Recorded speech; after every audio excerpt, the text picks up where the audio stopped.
రోజు పప్పు, పులుసు కూరలు, నాన్ వెజ్ ఐటెమ్సే కాకుండా నోరేం బాలేనప్పుడు, అలాగే కారం కారంగా, పుల్ల పుల్లగా ఏదైనా తినాలనిపించినప్పుడు ఒకసారి ఈ టమాటా, కొత్తిమీర పచ్చడిని ట్రై చేయండి. నోటికి చాలా రుచిగా ఉంటుంది. అన్నం పెట్టుకున్న తర్వాత తినే కొద్దీ తినాలనిపిస్తుంది. ఇంట్లో ఏం కూరగాయలు లేనప్పుడు కూడా ఈ టమాటా పచ్చడి ఒకసారి ట్రై చేయండి. చాలా టేస్టీగా ఉంటుంది. ఇంట్లో ఏం కూరగాయలు లేనప్పుడు అని అంటున్నావు, టమాటాలు, పచ్చిమిర్చి, కొత్తిమీర కూరగాయలు కాదంటారా?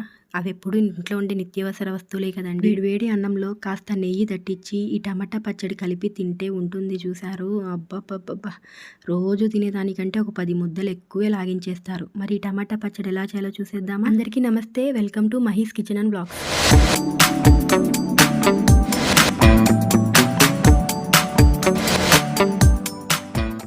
ముందుగా స్టవ్ ఆన్ చేసి బాండి పెట్టుకొని ఆయిల్ హీట్ చేసుకున్న తర్వాత అందులో జీలకర్ర అలాగే 10 మిరపకాయలని తుంచి వేసుకొని వేయించుకోవాలి. పచ్చిమిరకాయలు వేగిన తర్వాత ఒక అరకట్ట దాకా కొత్తిమీరని కట్ చేసుకొని శుభ్రంగా వాష్ చేసుకొని వేసుకొని కొత్తిమీర బాగా వేగేంత వరకు వేపుకోవాలండి. కొత్తిమీర చూసారా చక్కగా మగ్గిపోయింది కదా. ఇప్పుడు ఇందులో ఒక నిమ్మకాయ సైజు చింతపండు అలాగే కట్ చేసుకున్న 7-8 టమాటాలని వేసుకొని సాల్ట్ కూడా వేసుకొని ఒకసారి కలిపేసుకొని మూత పెట్టేసి అలాగే మంటని సిమ్లో పెట్టుకొని మధ్య మధ్యలో కలుపుకుంటూ టమాటాలలోని నీరంతా ఇంకిపోయి టమాటాలు బాగా మగ్గిన తర్వాత నూనె పైకి తేలేంత వరకు మగ్గించుకోవాలి. చూసారు కదండి, ఇవి ఇప్పుడు చక్కగా మగ్గిపోయాయి. ఇప్పుడు స్టవ్ ఆన్ చేసి పక్కన ఉంచేసుకుందాము. తర్వాత రోటిని శుభ్రం చేసుకొని 7-8 వెల్లుల్లి రెబ్బలు వేసి అవి మెత్తగా ముందు దంచేసుకోవాలి. ఇప్పుడు ఓన్లీ పచ్చిమిరకాయల్ని మాత్రమే వేసుకొని ముందుగా దంచుకుందాము. ఎందుకంటే మనం టమాటాలతో పాటు మొత్తం అంతా ఒకటేసారి వేసుకొని దంచుకోవడం వల్ల పచ్చిమిరకాయలు తొక్కులు తొక్కులుగా అలాగే ఉంటాయి. టమాటాలు అయితే చక్కగా మెదిగిపోతాయి, కానీ పచ్చిమిరకాయలు తొక్కులు తొక్కులుగా అలాగే ఉండిపోతాయి.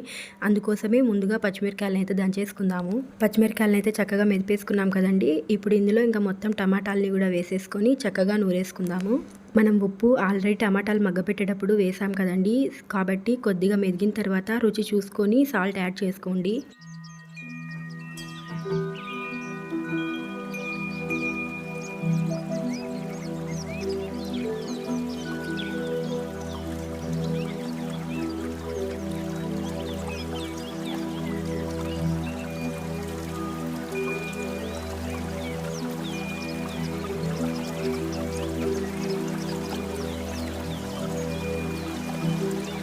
పచ్చడి చూసారా, ఈ విధంగా ఉంటే అన్నంలో కలుపుకొని తినడానికి చాలా బాగుంటుంది. నాకు ఇక్కడ కొద్దిగా ఉప్పు తక్కువ అయింది, అందుకే ఉప్పు కూడా యాడ్ చేసుకొని ఒకసారి అంతా మెదిపేసుకొని తీసుకుందాము. పచ్చడి మెత్తగా మిక్సీలో వేసినట్టుగా ఉంటే అన్నంలోకి అస్సలు బాగుండదు. టిఫిన్స్ లోకి అయితే బాగుంటుంది కానివ్వండి, అన్నంలోకి మాత్రం అస్సలు బాగుండదు. అన్నంలోకి ఇలా ఉంటేనే చాలా బాగుంటుంది. నాకెందుకో ఇలా ఉంటేనే తినాలనిపిస్తుంది.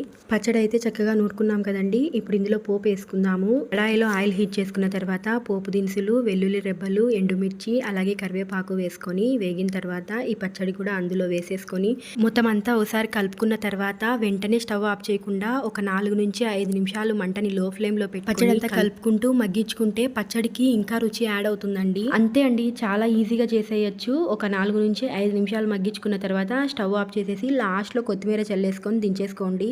పుల్ల పుల్లగా కారం కారంగా నోటికి ఎంతో రుచిగా ఉండే టమాటా కొత్తిమీర పచ్చడి రెడీ అయినట్టేనండి. చూస్తుంటేనే నోరు ఊరిపోతుంది కదా. ఎప్పుడెప్పుడు ఈ పచ్చడి చేసుకొని తిందామా అనిపిస్తుందా? అయితే వెంటనే ట్రై చేయండి. అలా ప్లేట్లో అప్పటికప్పుడు దించుకున్న వేడి వేడి అన్నము అలాగే 2 స్పూన్లు ఈ టమాటా పచ్చడి, కొద్దిగా నెయ్యి వేసుకొని అన్నానికి తగినట్టుగా పచ్చడిని ఎక్కువగా కలుపుకొని ముద్ద నోట్లో పెట్టుకుంటే ఉంటుంది చూసారు. ఒకసారి చేసుకొని తిన్న తర్వాత మళ్ళీ మళ్ళీ చేసుకొని తినాలనిపిస్తుంది. అంత రుచిగా ఉంటుంది ఈ టమాటా కొత్తిమీర పచ్చడి. ఒకసారి ట్రై చేసి మీకు ఎలా కుదిరిందో కామెంట్ సెక్షన్ లో కామెంట్ చేయండి. ఇంకా ఎన్నో మంచి వీడియోస్ మన ఛానల్లో వస్తూ ఉంటాయి. సో మిస్ కాకుండా ఇప్పుడే సబ్స్క్రైబ్ చేసుకొని బెల్ ఐకాన్ ని క్లిక్ చేయండి. వీడియో చూసిన తర్వాత అలాగే వెళ్ళిపోకుండా లైక్ చేసి మీ ఫ్యామిలీ అండ్ ఫ్రెండ్స్ కి షేర్ చేయండి. మరో మంచి వీడియోతో మీ ముందు ఉంటాను. అంతవరకు బాయ్.